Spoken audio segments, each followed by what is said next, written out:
Okay, we're going to finish the setup of our read-only. So come up and ask us for the password. We're just going to use PASS1234. You see it on the screen. The P is uppercase and the rest is lowercase.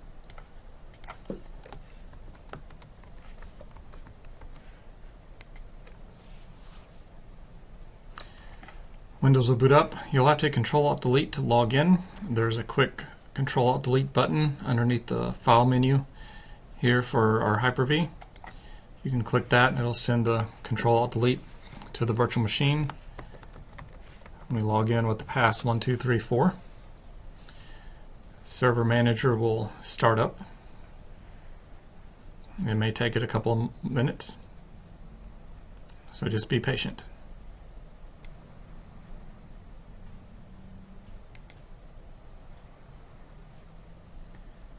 When Server Manager starts, we're going to click on Local Server here on the left. And first we'll set our time zone.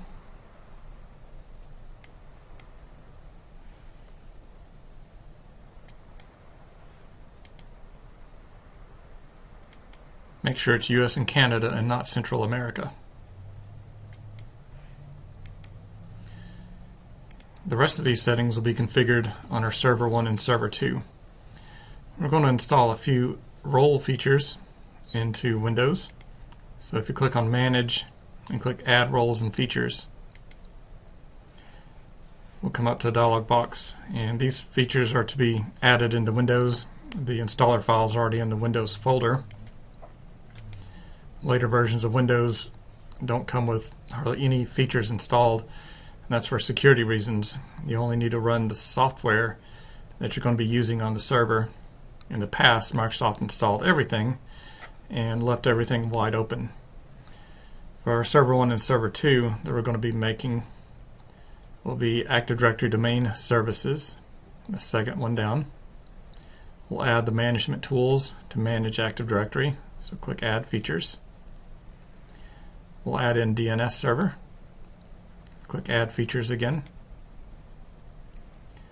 Expand out File and Storage Services, File and iSCSI Services, and click on File Server. Now we'll simply just click Next. We're going to scroll down. These here are features that you can use to manage your current server or remote servers. RSAT, or Remote Server Administration Tools, is something that you can install on Windows 10 or other servers to remotely manage systems on your network. We're going to expand out Role Administration Tools.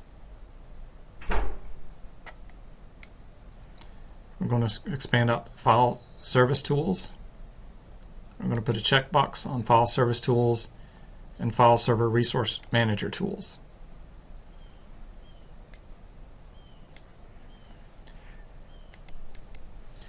For LAN 1, I believe that is all that we will cover in our test out chapters 1 through 7.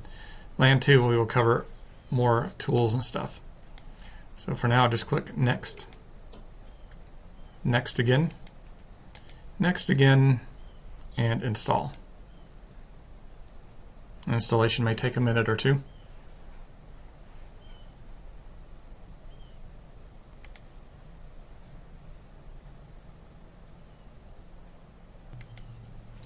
I cut out a lot of that wait time out of the video. Once the progress bar gets to the end and it says succeeded, you can click the close button. We're now going to prep this Windows Server 2016 image to be cloned. So we're going to close out Server Manager, open up the Windows File Explorer, we'll go to this PC, C drive, Windows.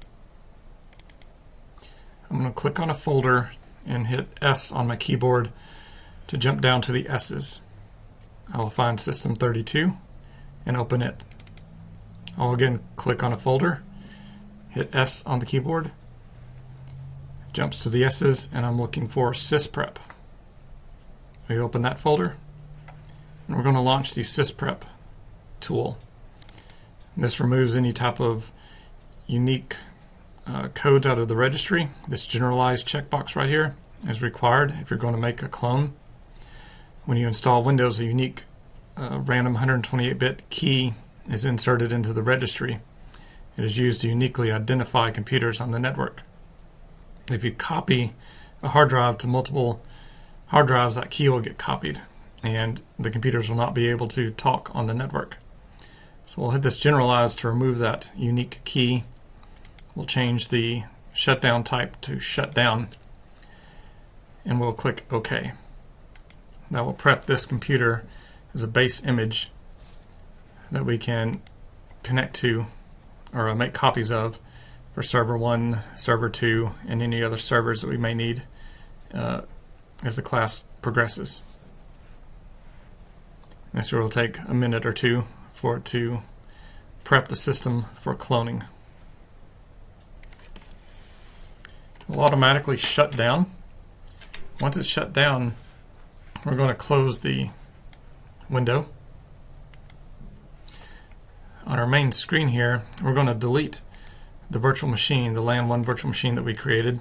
We'll just right click on it, make sure it's the only one highlighted, and click delete. That's kind of scary there, but we didn't actually delete the hard disk file. Next, we're going to go over to New. Actually, I'll right click and go to New on my server and click on Hard Disk. We're going to go Next. We're going to keep it VHDX. We're going to select Differencing. So read this. It's a type of disk that's associated with a parent-child relationship. So any changes that are being made off the parent will be written to this differencing disk. So when we start up and make changes like computer name, IP address changes, and other configuration changes, those changes will be saved to a separate disk and then from the parent. So we're going to click Next. We're going to name this LAN 1, use your last name, and use server 1. We'll hit Next. Now it's asking what is the parent disk. I'm going to click Browse.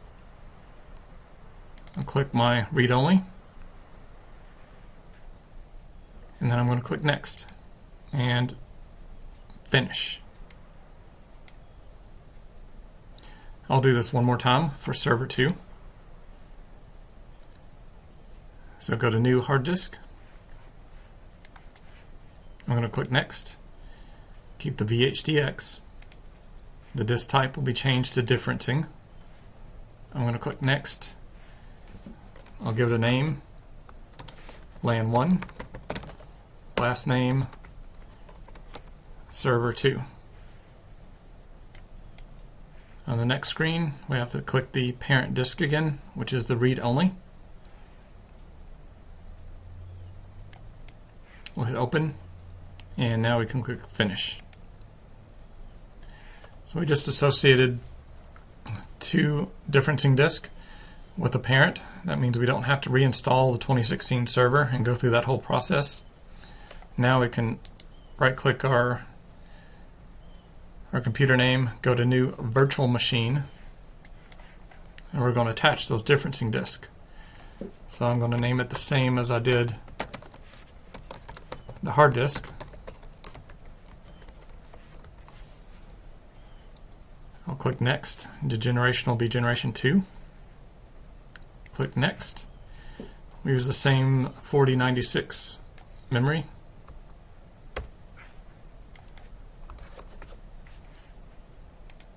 The network will be internal. We will use an existing virtual hard disk.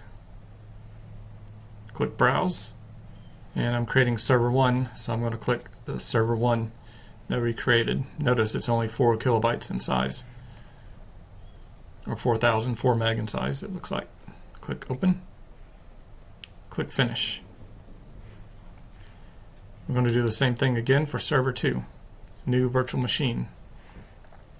Next.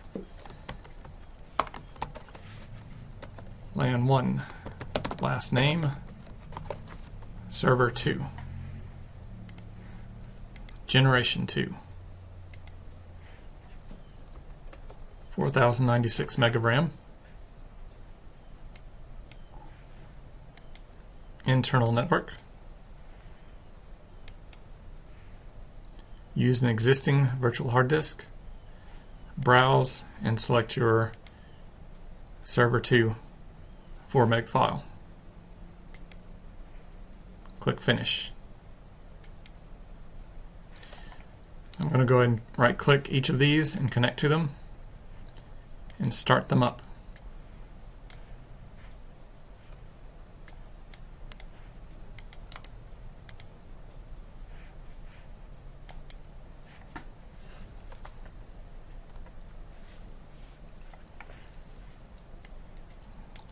Both systems will start up, and notice we don't have to do an install.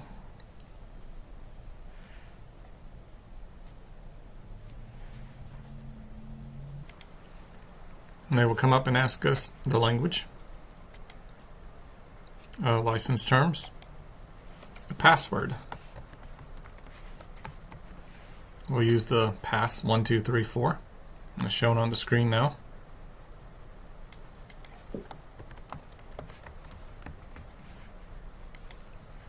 We'll do that to both machines.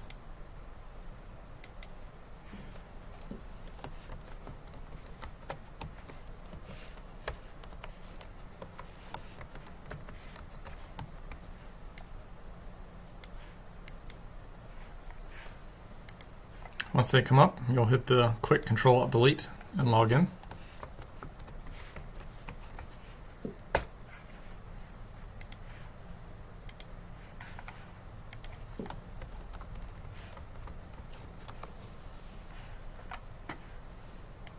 And we'll wait for Server Manager to start up on both of them.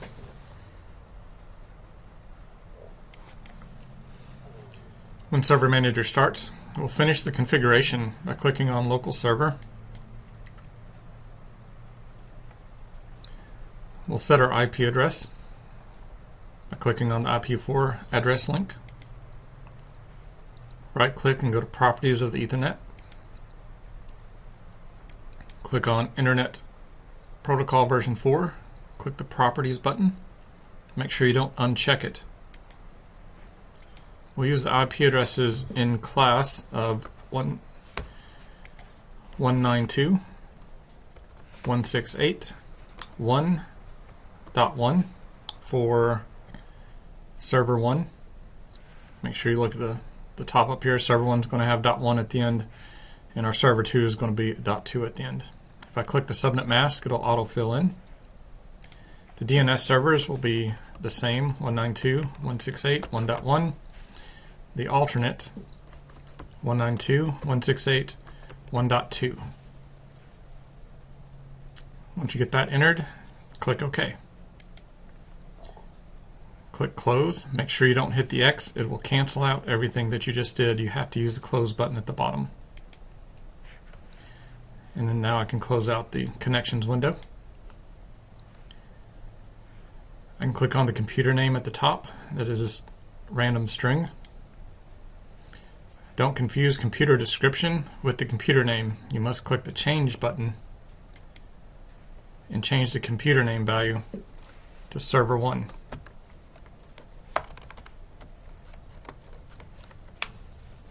It's not case sensitive. Hit OK.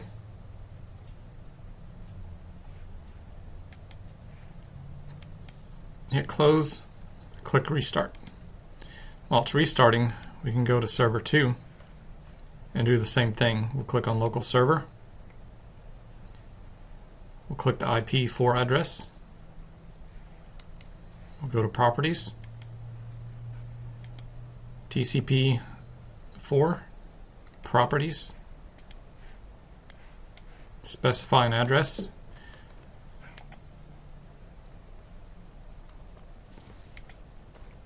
.192.168.1.2 this time. Click the subnet mask, it'll fill it in. The DNS servers will be the same as the other one, 192.168.1.1, 192.168.1.2. Hit OK. Hit close.